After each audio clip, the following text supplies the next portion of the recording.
But it's the courage in the little things when no one else is watching. That's when your children and your children's children are going to follow you hard. You know, we've been friends for so long that we love to insult each other. We love to mock each other. And we can't do that right now because we've got an important topic to talk about. We're talking about cancel culture, and that's something that you walk into. That's something that I've walked into. My family and friends are walking into it every single day. And when I look at your life, one big word comes to mind: courage. You've had courage to stand up. You've had courage to speak up. You don't shrink back from the fight, but you do it in a way that is admirable, and I appreciate that. Where does this courage come from? Well, I'm David. I'm the older brother, and so the only way Jason's courageous is when he sees me courageous. That's right. He's really terrifying. He's afraid of all things, similar to yourself, Kirk. But anyway, so Jason and I, it's interesting because, you know, the Spirit of the living God lives inside of us, just like He lives in you and in the viewers that are watching this. And He is the Lion of the tribe of Judah. He's also the Lamb that was slain. And so there's a delicate balance when we are walking by the power of the Holy Spirit with the Lion and the Lamb. And so what we see from the life of Christ, and even Jason and I walking through our journey with not only HGTV, but getting removed from stages across the country at business events and other things. I mean, we're entrepreneurs and we're business leaders, speakers and authors, and yet many times we'll get asked to don't come to this event, even though we've already signed the contract and other things. And it's almost always rooted in the fear of man and a man-pleasing spirit. That there is an agenda, there is what Jason and I call a spiritual thought mafia that's out there, and it's a spiritual forces of darkness that are empowering a very mob mentality in mainstream media and even many people in the church. And what we're doing is we're running away. That is not a time to be a lamb led to the slaughter, right? That is a time that the Lion of the tribe of Judah needs to speak. And so what we've done in the church today is the gospel of nice has replaced the gospel of the kingdom. And we have to understand that the gospel of the kingdom advances and that we have the power of Christ inside of us. And so that's what really motivates us deep inside. Hey, will you let me say something to that, Kirk? I will. I don't know if your brother will. He's the older brother. You don't need to one-up that. I usually have to mop up what he messes up. But I do have to say this, though, when it comes to courage, because, you know, there are people who are watching this right now who are scared to death when it comes to cancel culture, when it comes to the thought mafia going out there and maligning you and ruining your reputation just because you believe in biblical truths and biblical principles. But I want to say this, that in our culture today, it's time for us to no longer be candles in shining our light, but being coals and burning and emanating our light. Like, we need to replace the image of a candle with the image of a coal. You know, when the wind comes along and blows on a candle, Kirk, you know what happens to the light? It goes out. It goes out. Well, what happens when the wind comes along and blows on a coal, like the burning ember inside of a fire pit? When the wind fans comes along the flames, it makes it hotter. It ignites. You see, the same wind of culture that's trying to extinguish our light, and if we're shining like a candle, which means we're lit on the outside, then our light's going to go out. We're going to run. But if we're more like a coal that's burning on the inside, and we've done what we needed to do when Paul is instructing, you know, his young proteges on how to make sure that you're fanning that flame that's inside you. When you're spending time alone with the Lord in that secret place where you're diving down with Him, that makes you a coal. And when the winds of culture change and they start to blow on you to extinguish your light, the very act of the wind blowing is the thing that will ignite it. Okay. Kirk, yeah, I like his answer so much better than yours. Let me one-up that. Listen, I got to just tell you that what he said is so true because I make campfires in my backyard almost every night. And when the wind kicks up, I'm like, thank you, Lord. I don't want the wind to go away. Right. I want it to come because it just stokes those flames up and makes them even bigger and brighter and hotter. And you know what's interesting is that the coals, that you bring the coals together because coals separated soon die out. And Jason and I are watching what's happening with COVID and certain churches closing and all this other stuff. It's like, well, that's exactly what the devil wants us to do, is to separate.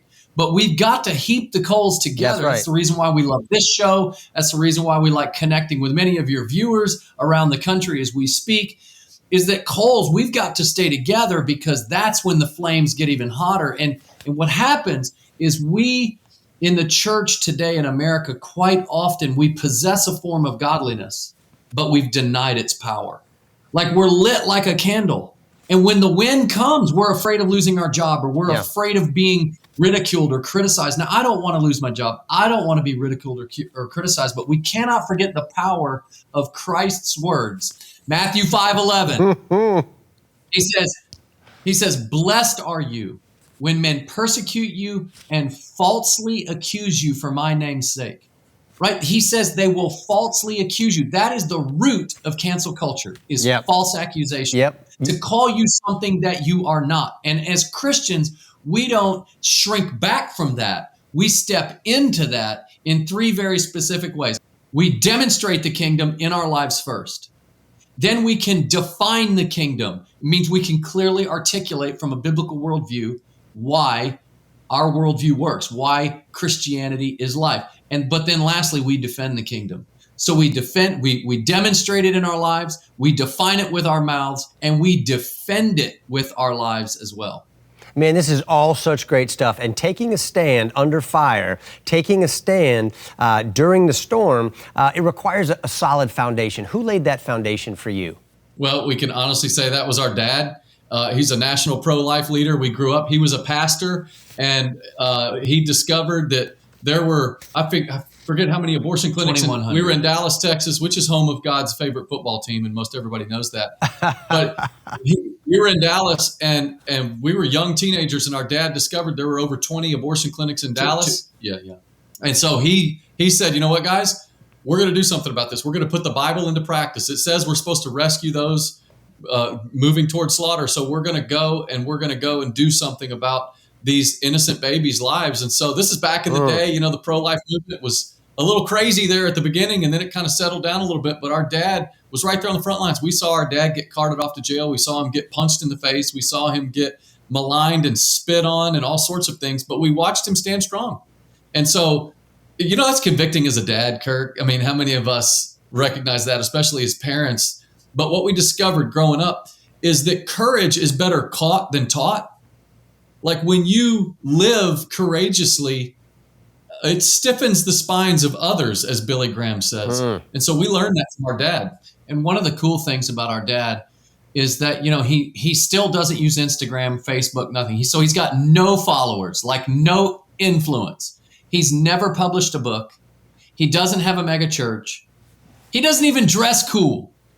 But he's got some boys and a lot of other men that are following him because they see his courage. And quite often we have so glamorized celebrity preacher Christianity or famous rich Christians or whatever. We so glamorize it. And thank God for those that have been blessed. But it's the courage in the little things when no one else is watching. That's when your children and your children's children are going to follow you hard. Well, guys, today we're talking about cancel culture. Can you just talk, again, and you've experienced this as much as anybody, can you talk about what cancel culture is and why it's so alarming? Well, what cancel culture is it's a weapon that is a spiritual weapon that's being used by mainstream media, by the university elite, by big tech, by big business elites. The elitists that want to control the world, they have no idea which spirit they are operating under, but what it does is it targets anyone who would stand for truth. It's not targeting the Muslims. It's not targeting any other religion or any other faith here in America. It's not targeting any other thoughts or ideas or lifestyles. It is 100% targeting anyone that would live out the Judeo-Christian worldview, because God's ways are best. The devil comes to rob, kill, and destroy. Jesus comes that we may have life. So when we talk about marriage, when we talk about gender, when we talk about human sexuality, when we talk about life beginning at conception, when we talk about work ethic, it all roots itself in God's design in the Garden of Eden. And so the devil wants to attack his design. Before sin existed, gender existed because God designed it. Human sexuality existed because God designed it. Marriage existed, work existed, and you know what else existed? Maximum freedom with limited regulation.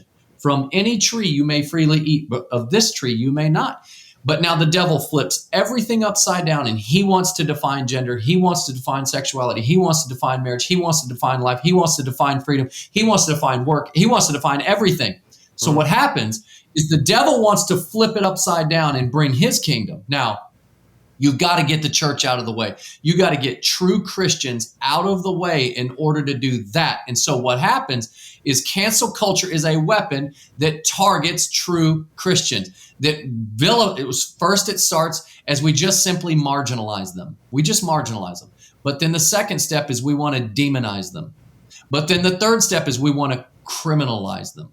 That's where we are today. So it started with marginalization in the 50s, 60s, 70s. We start to push God out. We have some Supreme Court rulings in 1962, Engel versus Vitale, prayer is out. 1963, Abington versus Schempf, Supreme Court decision. Now Bible reading is out. All of a sudden, or vice versa, but those two Supreme Court decisions. 1980, Stone versus Bolton, Stone versus Graham. The 10 Commandments can no longer be posted in the schoolroom anymore. So now we're marginalizing Christians. But then what started happening in the 2000s with the advent and the rise of social media, now you can start demonizing Christians. You're haters, you're bigots, you're intolerant. And so the demonization has continued to the point where we are just about to enter the criminalization phase, where you will be thrown in jail. We're seeing that in France. We're seeing it in England, where you're criminalized for not using someone's so-called pronouns, gender pronouns.